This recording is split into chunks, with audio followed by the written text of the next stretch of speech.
Ow! That's a good start. Hi guys, that really hurt. Welcome back to the next drive, and welcome to the Ford Mustang GT Cabriolet 5-litre V8 10-speed automatic. It's raining, and that's a problem because I have 4 tests for this car. The first one is to do a tip run in it. We call the recycling centre the tip in the UK. The second one is to go for a coffee. The third one is to park this in a car park in the UK, which is tricky. And the fourth one is to take it off-road. So the first problem I have, guys, is that I don't live in Miami. I live in Leamington Spa, and it's pouring down with rain, but I need to go to the tip. And I have 2 choices here, because this is the soft top version of the Mustang V8. I have 2 choices. One of them is to leave the roof up and put some rubbish in, or you know where this is going, don't you? Put the roof down. But then I don't want to get the interior. Can you get the interior wet? I've got to do it. Let's crack on. Right, so, am I really going to do this? I am, aren't I? I'm doing this. I need to start it. Hang on.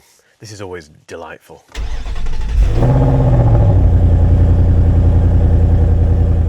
Sounds so good, this car. Okay. I can't believe I'm doing this. Right. Let's get the rubbish in the car.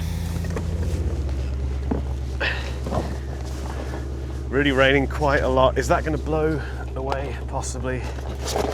We don't want that to blow away, do we? I have bin bags as well. Put those there. That's going to blow away, isn't it? Right, put some stuff in the boot. In fact, I'll show you the boot. It's not bad, to be honest. It's not bad at all. We'll come back to this later, but I do have room for bin bags. Okay, it's very wet. It's getting wetter. Right, off we go. My job is to figure out who would buy each car that I get to test drive. Now, I've always wanted a Mustang for a long, long time. I've driven a few Mustangs. I've never driven the soft top version. I've never driven this brand new version either. This is a brand new 26 reg Mustang. I've also never done a video on this channel with the roof down, so hopefully you can hear me okay. But it's a very big, lumbering, expensive, incredibly thirsty. I've never seen a car drink so much petrol in my entire life. But yeah, it's expensive to run, it's expensive to buy. It doesn't make any sense in the UK when it comes to the tax implications, yet they make it in right-hand drive and it's being marketed fairly heavily as well. So Ford are clearly expecting people to buy this. So the reason that I'm doing these tests today, it's not just for a laugh, it's partly for a laugh. I want to see if you can do this kind of stuff in this car. I'm getting so wet.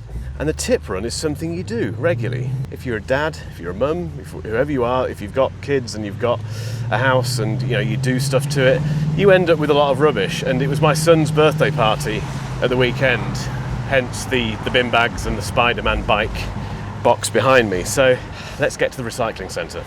In terms of this kind of driving, by the way, it's very comfortable. It's deceptively comfortable. You'd expect a big muscle car like this to be pretty hard to drive around town. But the good news is we can change lots of stuff. For instance, I can set the steering to comfort, which lightens it quite a bit because it's quite heavy normally. And it makes it very easy to get around tight corners and that kind of stuff. But crawling through traffic like this, even with the exhaust set to, as it always should be really, sport mode, you can hear a lovely burble. It's beautiful, but it's not annoying. Now, it is Thursday morning, so I'm hoping it's not going to be like a Saturday morning busy recycling centre trip. I don't think it will be. Right, lots of big bumps coming up here. I've not heard this car bottom out yet. It's not hit the ground once. It's a big car, it's a long car, it's a wide car. And that is where a lot of my tests today they're kind of focusing on that. Everyone's looking at me. Literally everyone. Dark horse. It's a Mustang. Yeah, the Mustang dark. No, it's just a regular GT. It's not mine. I'm filming a YouTube video, so it's. I thought you could see if you can take stuff to the tip in it and get very wet as well. This all feels pretty normal. That guy was asking if it's a dark horse version. It's not the dark horse version. It is just the GT version. Right, the roof is definitely going up. I've done the tip run. I've kind of explained to those guys what on earth I'm doing. They look very confused. It's a little bit wet in here. It's quite a lot wet in here, but we are there. We're done. So the tip run is absolutely possible in this Mustang, even when it's raining. The next test is to get a coffee. And the reason this is a test is because, like so many things in the UK, the drive-throughs aren't built for big cars. At least I can take my coat off now I've got the roof back up. It would be nice to do this entire video with the roof down. I might put it down again if the weather gets a bit better, but this is the reality of having a soft top in the UK. Right, let's go through this drive-through. It's that corner there I'm a little bit worried about. Hello, what can I get for you? Hi there, can I have a medium latte, please? Anything else? That's it, thank you. Drive around, please. Thanks very much. Right, here we go. In fact, it's really wide. It's fine. It's absolutely fine. The next thing though is, will it make it slightly awkward because I'm a little bit too far down when I'm paying? I think I am. Hi there, you're right. Hello, yes, are you? Not too bad, thank you. Have you got your MasterCard? I haven't, no. Thank you.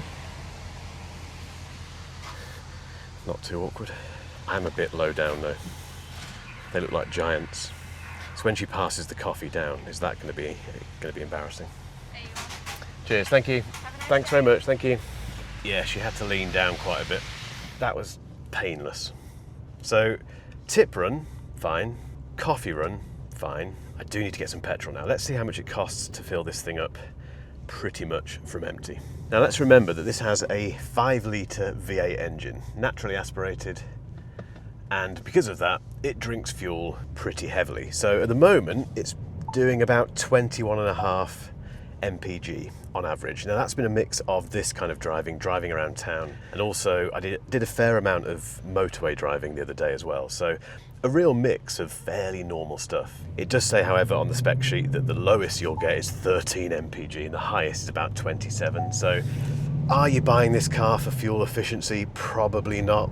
I'm very keen to see what the total miles is once I fill it up, because I don't think it's that many. This is another test of its suitability around a small town like Leamington. Fun fact, this roundabout is where Richard Hammond got stuck once. They were filming, I think it was the Grand Tour, and he was going around the roundabout, and I think he broke down or something, and people were getting out of their cars to come and have a word with him because they weren't happy. And it was Richard Hammond, literally on this car park, this roundabout going around here. I'd imagine if this was your car, you'd be seeing these rather regularly. I've not even checked which side the filler's on. Anyway, let's fill this beast up. Okay, £85, 85 Great British pounds, and how many miles does that give me? 270. Yeah, not a cheap car to run. The good news is that the sun is coming out, I think, so I think I should pull over and, well, get this roof down. It is a pretty quick roof as well. You just twist that, do that, the windows come down, and the roof comes off. This is where I regret taking my coat off. Right, the next test, car parks. Now I do feel that I need to probably explain this to any non-UK based viewers, because I'd imagine in your neck of the woods, because every other country I go to this isn't a problem. It's certainly not a problem in America. In the UK, we have car parks which you can't park in.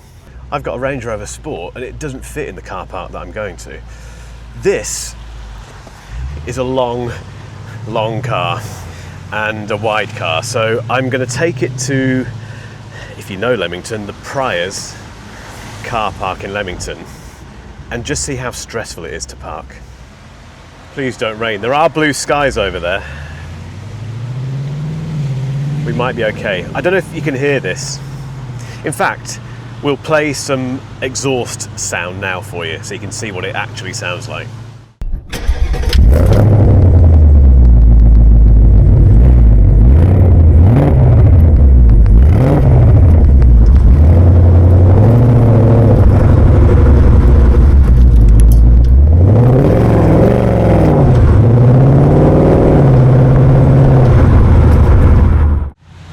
think you'll agree that sounds utterly delightful. The problem with it is that you want to keep putting your foot down, and that's where the petrol goes, that's where your money goes. While I'm making my way to this car park, I reviewed, or I gave first-hand impressions of the Ferrari Luce recently. Not on this channel, on my tech channel. I can't sugarcoat it. I got completely hammered in the comments for not saying it's terrible and an abomination, and you know, stick to reviewing phones, you know, you must be an Apple fan, all this stuff. This video, I mean, I don't think any of those people will be watching this video, but this video just does kind of give the other side of me. I'm a car guy. I think I need to highlight this. If you watched the Luce video and thought, oh, he's just another tech reviewer that Ferrari invited to Rome to kind of steer away the petrol heads from this car. I'm such a petrol head. I know a lot of people don't like that term, but it's cars like this that really get me back on an even keel with motoring. Tunnel. Oh! Excuse the noises. This is a proper car, a real proper car, as you can hear. And it just reminds me of everything I love about cars, and everything I've loved about cars since I was a tiny little kid. Anyway, let's get to this car park. Okay. Wish me luck. In we go. Oh, it's so tight. Oh, that noise. It does sound like the gates from hell are opening. You probably can't see it in this video, but there's posts stuck everywhere. There's a post right in the middle there that I can't park in. Let's try it. Let's give it a go. Right, let's try it. Here we go. Reverse. Got a reversing camera, which is nice. That's always a good thing. How close am I to that car? Very, very close. Oh. Reverse. So close to that car. So close to that post. We're okay, we're okay. We're okay. Lots of noises. Oh. This is stressful. Trying to talk at the same time is almost impossible. Okay, there we go. Watch the wing mirror. We're in. We're in. We are in. I think we're in. I'm actually in. Look at that. Oh, also, the horse. Look. Love that. But I've managed it. In fact, that's probably the best bit of parking I've ever done in this car park, ironically. Does it stick out very much? A little bit, but to be fair, I've still got quite a lot of space at the back. Ford, you've nailed this. This is a practical car. I'm so impressed. Right, the next test is going to be an off-road test. Before I get there, let's talk about performance. This 5-litre V8 has around 446 PS of power and 550-ish Newton meters of torque. I'll put the exact figures down here. And it does 0 to 62 in 5 seconds with a top speed of 155 miles an hour. Now that isn't particularly quick. It doesn't sound particularly quick, does it? When you compare that with certain EVs that do 0 to 62 in 2.8 seconds or whatever, and this isn't that. It isn't that because it's got a great big hulking V8 engine over there, and that can't spin up quite as quickly as 4 tiny motors on the 4 wheels. So again, proper car. This is what performance is really like. And as soon as I get past these traffic lights, I'll show you what it can do. Ford, if I could have a track day in this, I'd be very, very happy. And foot down.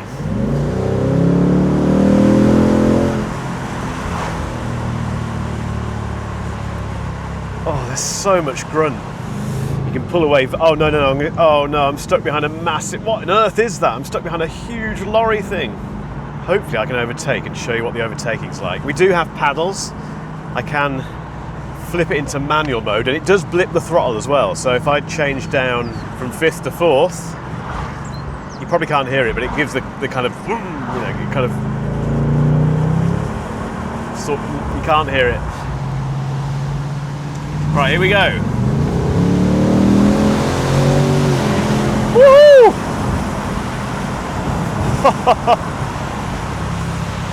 She goes when she needs to. It's not a 911. It's not a Ferrari. It's a muscle car. It just gets you from A to B like a sledgehammer. Right, let's take a look around. Here she is. You say she, don't you, for these cars? I think you do. It just looks so good, doesn't it? My brother-in-law mentioned the wheels, and I agree with him. They are really spot on. 19s, not too big, not too small. We've got those massive Brembo calipers there. P0s, 255 40s, so they're not massively wide either. But it's got such a slim profile and this huge front end. Massive front end, very aggressive, very Mustang. Vents here, which are definitely real. I would happily get run over by that. In terms of practicality, you can get people in the back. So, to be fair, I'm about 5'8", 5'9", and that's not bad. But yeah, you wouldn't sit here for a long journey, I don't think. But this car's not made for that. It's not really made for transporting people around. You know, these rear seats are just a token, really. If I can get out. There's not a huge amount going on here, to be honest. We do have buttons, which is nice. So we have buttons for the start-stop thing, which you just turn off straight away. Why would you do that? The horse button, which gives you the different modes for the exhaust, either quiet or loud. Traction control off. I haven't pressed that yet. A favourite button there, I think, as well. Most of it is in here in the system, which is one of the worst in-car entertainment systems I've used. It's so slow. As always, you can use CarPlay or Android Auto. The screen here with the dials is great. Let me just quickly show you these modes. So we have normal, we have sport, track, and my favourite, drag strip. The other thing we have in here, which might be my favourite thing, is this, the handbrake, which is a proper one of them. You know, you want to imagine drifting. And it is the handbrake, it's still an electronic handbrake. Right, let's look at the specs and the pricing. It's so bright, the sun's come out, what a beautiful day. The price. The standard vehicle on the road price is £58,400. This one has the vapor blue paint, which I really like. I love this colour. That's £1,150. The red painted calipers with the white logo, 400 quid. So the complete price for this is £65,720. It's just, who is buying these cars now? Those two cars I saw earlier, who are those people? And I'm saying that out of respect because wow, spending that kind of money on a car like this that absolutely drinks fuel isn't particularly practical, although it's done some very impressive things today, it really has. Guys, it's over to you. Just very quickly, we have a newsletter now, a weekly newsletter that drops into your inbox every week. You can unsubscribe at any time, it's completely free, but if you're into cars and you want to keep up with the latest news and various other things from behind the scenes here, make sure you subscribe to that. It's down in the description. If you haven't subscribed to this channel yet, you know what to do. And yeah, get involved in the comments. Let's talk about this. I love it.